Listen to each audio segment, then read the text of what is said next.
Sandton was a name that resonated with prestige, hard work, and luxury.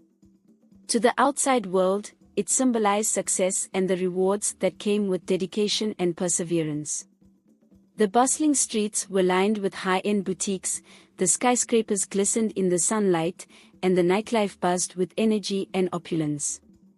For Rachel, a young woman working at a high-end restaurant in the heart of Sandton, it was a place of dreams and opportunities. Rachel had moved to Sandton a year ago, leaving behind a small town in search of a better life. She had quickly found a job at one of the city's most prestigious restaurants, a place frequented by the elite. The job wasn't easy, but the tips were good, and Rachel was determined to make the most of it. Each day, she donned her uniform with pride, ready to serve the city's wealthy patrons. One evening, as the restaurant buzzed with the usual crowd, a new face caught Rachel's attention. He was a handsome young man, impeccably dressed, exuding an air of confidence and wealth. As he took his seat, Rachel approached him with her usual professional smile. "Good evening, sir. Can I get you something to drink?" she asked. The man looked up, his piercing blue eyes locking onto hers. "I'll have a glass of your finest wine," he said, his voice smooth and commanding. Rachel nodded and quickly fetched the wine, pouring it with practiced grace. As she handed him the glass, he slipped a note into her hand. "Keep the change," he said with a smile. Rachel's eyes widened as she saw the amount. It was more than she made in a week of tips. "Thank you, sir," she stammered, trying to hide her shock. "There's more where that came from," the man said, his smile widening. "I'm Neyo, by the way." "Rachel," she replied, still reeling from the generous tip. That night, Rachel couldn't stop thinking about Neyo. She shared her excitement with her colleague, Lindy, who couldn't believe her luck. "He's probably just another rich guy looking for attention," Lindy said dismissively. But Rachel felt there was something different about Neyo. Over the next few weeks, he became a regular at the restaurant, always asking for Rachel and tipping her generously. Their interactions grew more flirtatious, and Rachel found herself looking forward to his visits. One evening, as the restaurant was winding down, Neyo approached Rachel with a proposition. "I'm hosting a party at my place this weekend. I'd love for you to come," he said, his eyes twinkling with excitement. "Bring a friend if you'd like." Rachel's heart raced. She had never been invited to a party by someone like Neyo before. "I'd love to," she replied, her mind already racing with possibilities. She quickly shared the news with Lindy, who agreed to come along. The night of the party, Rachel and Lindy arrived at Neyo's house, a sprawling mansion with a high wall fence and security guards at the gate. The opulence of the place took Rachel's breath away. Inside, the party was in full swing. The air was thick with the scent of expensive perfume and the sound of laughter and clinking glasses. Rachel and Lindy were quickly swept into the revelry, drinks in hand. Neyo was the perfect host, charming and attentive, making sure they had everything they needed. But as the night wore on, Rachel started to feel strange. Her head was spinning, and her vision blurred. She glanced at Lindy, who looked equally disoriented. Panic set in as she realized something was very wrong. Neyo and his friends surrounded them, their smiles turning sinister. "Don't worry, ladies," Neyo said, his voice cold and devoid of the charm he had displayed earlier. "You're going to have a great time." Rachel's heart pounded in her chest as darkness closed in. The next thing she knew, she was waking up in a strange room, her body aching and her mind foggy. Lindy was beside her, tears streaming down her face. "What happened?" Rachel whispered, her voice shaking. Lindy sobbed, unable to speak. The door opened, and Neyo walked in, his expression hard. "Welcome to your new life," he said. "You're mine now. There's no escaping." Rachel's blood ran cold as she looked around the room, realizing they were trapped. The high wall fence and guards outside meant there was no way out. Neyo had them hooked, and there was no telling what he would make them do. The allure of Sandton had turned into a nightmare, and Rachel knew that escaping Neyo's grasp would be the fight of her life. The days that followed were a blur of pain and confusion. Rachel and Lindy were kept in a luxurious prison, the opulence of Neyo's house a stark contrast to their captivity. They were given just enough of the substance to keep them hooked, ensuring their compliance and desperation. Rachel and Lindy's lives became a grim cycle of dependency and servitude. What began as occasional indulgence soon turned into a relentless need for the substances Neyo supplied. The mansion, once a symbol of opulence, now felt like a gilded prison where their every action was controlled and monitored. Neyo's clients were a diverse lot, drawn from the upper echelons of Sandton's society. They came for the exclusive parties, the luxurious ambience, and, of course, the illicit substances. Rachel and Lindy were forced to cater to their whims, serving drinks, engaging in conversation, and ensuring that the clients were kept satisfied. In return, they received their next fix, a dose of the substances that kept them ensnared. Visuals of Rachel and Lindy serving Neyo's clients painted a picture of their new reality. Rachel, once full of dreams and ambition, now moved mechanically, her eyes dull and lifeless. Lindy's once vibrant personality was fading, replaced by a desperation that mirrored Rachel's. They were mere shadows of their former selves, bound by the addiction that Neyo had fostered. As weeks turned into months, the toll of addiction became more apparent. Lindy, in particular, seemed to be spiraling downward at an alarming rate. She began using more heavily, unable to resist the lure of the substances that promised an escape from the pain and fear that had become their daily companions. Rachel watched helplessly as her friend's health and mental state deteriorated.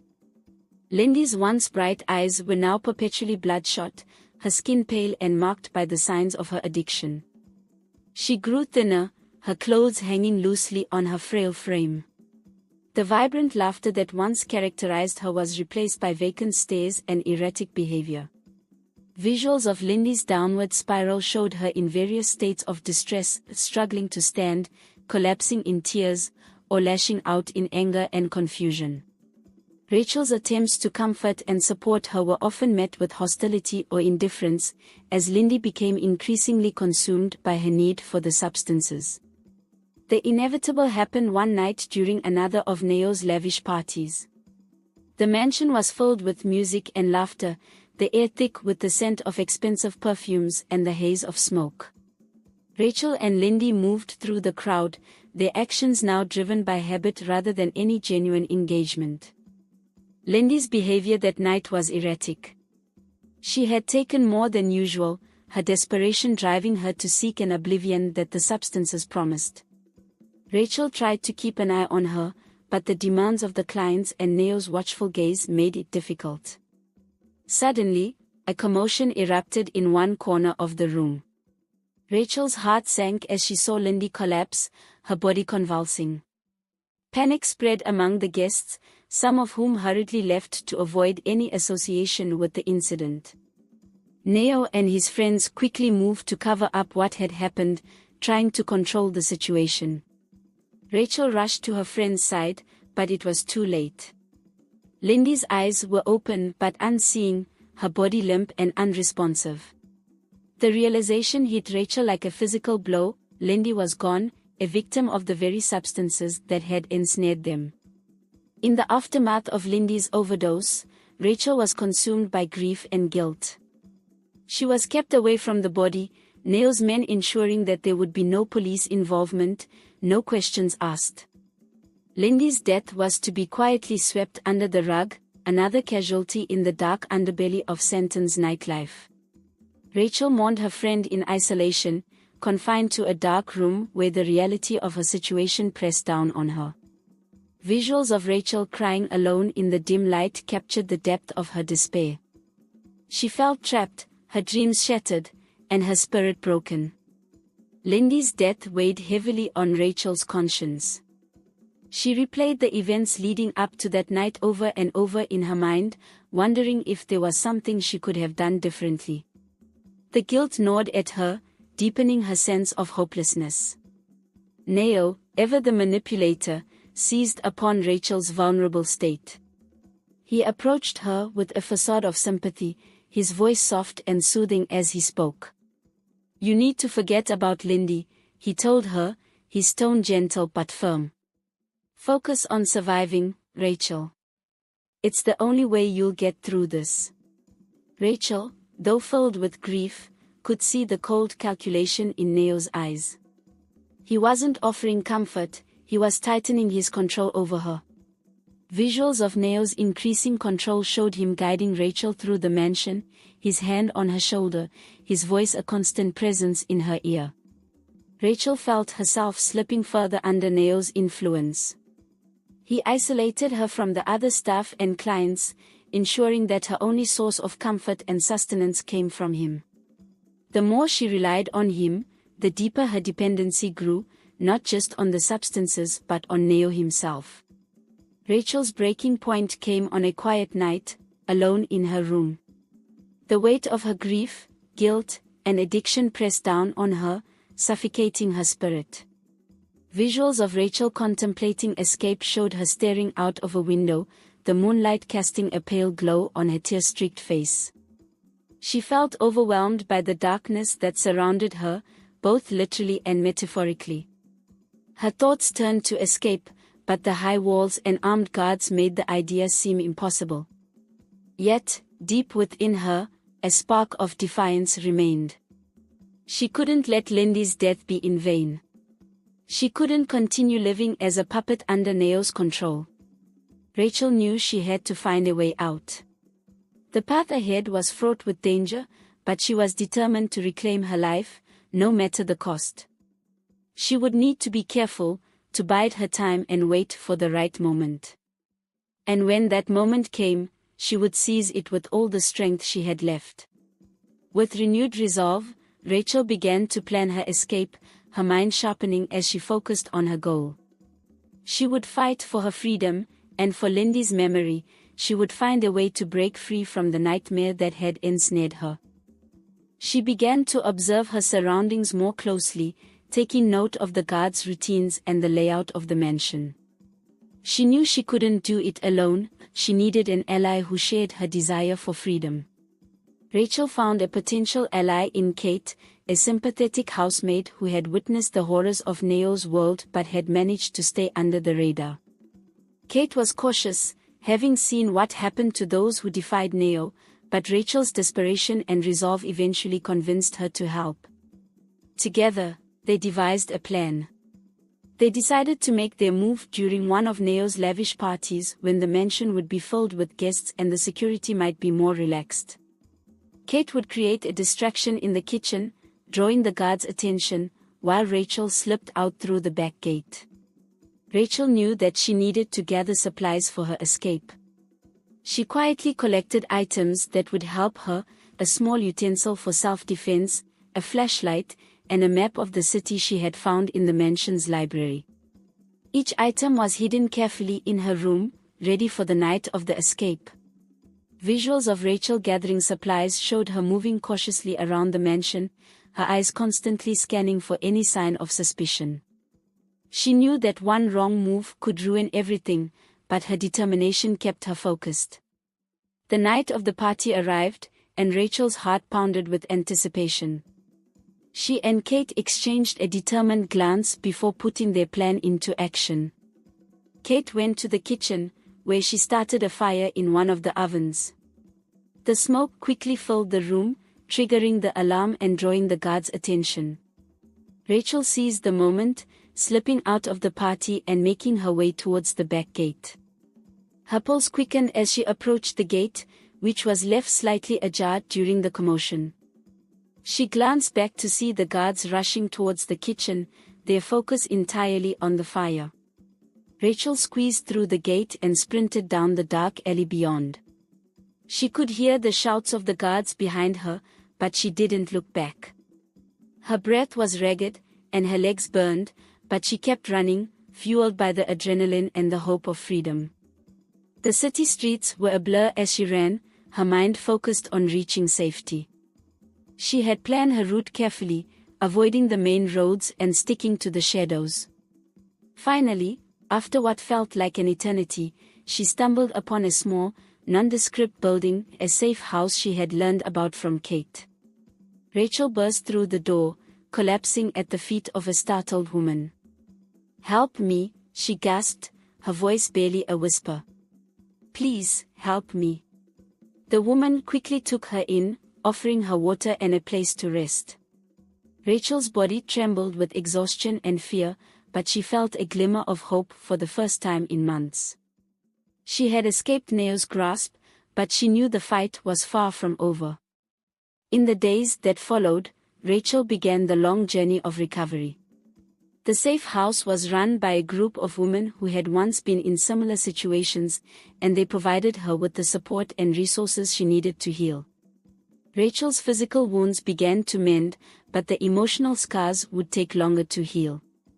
Visuals of Rachel's recovery showed her participating in group therapy sessions, learning new skills, and slowly rebuilding her confidence. She found solace in the community of women who understood her pain and shared her determination to create a better life. Rachel knew that escaping Neyo's mansion was just the beginning. She was determined to seek justice for herself, Lindy, and the other victims who had suffered under Neyo's control.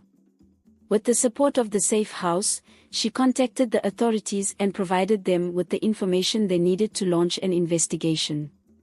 The police raided Neyo's mansion, arresting him and his associates. Rachel's testimony was crucial in bringing down the operation, and she found a sense of closure in knowing that she had helped prevent others from suffering the same fate. As Rachel continued her journey of healing, she found new purpose in helping others who had been victimized. She became an advocate for victims of exploitation and addiction, sharing her story to raise awareness and provide support.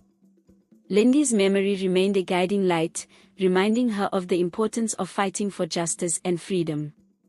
Visuals of Rachel's new beginning showed her speaking at events, mentoring other survivors, and building a life filled with hope and purpose. Sandton still sparkled with the allure of wealth and success, but Rachel knew the dark underbelly that lurked beneath the surface. She vowed to be a voice for those who couldn't speak out and to ensure that the night of Sandton that no one talked about would never be forgotten. In the end, Rachel's journey was one of resilience and strength. She had faced unimaginable challenges, but she had emerged stronger, determined to create a brighter future for herself and others. Her story served as a testament to the power of hope and the unbreakable spirit of those who refused to be silenced.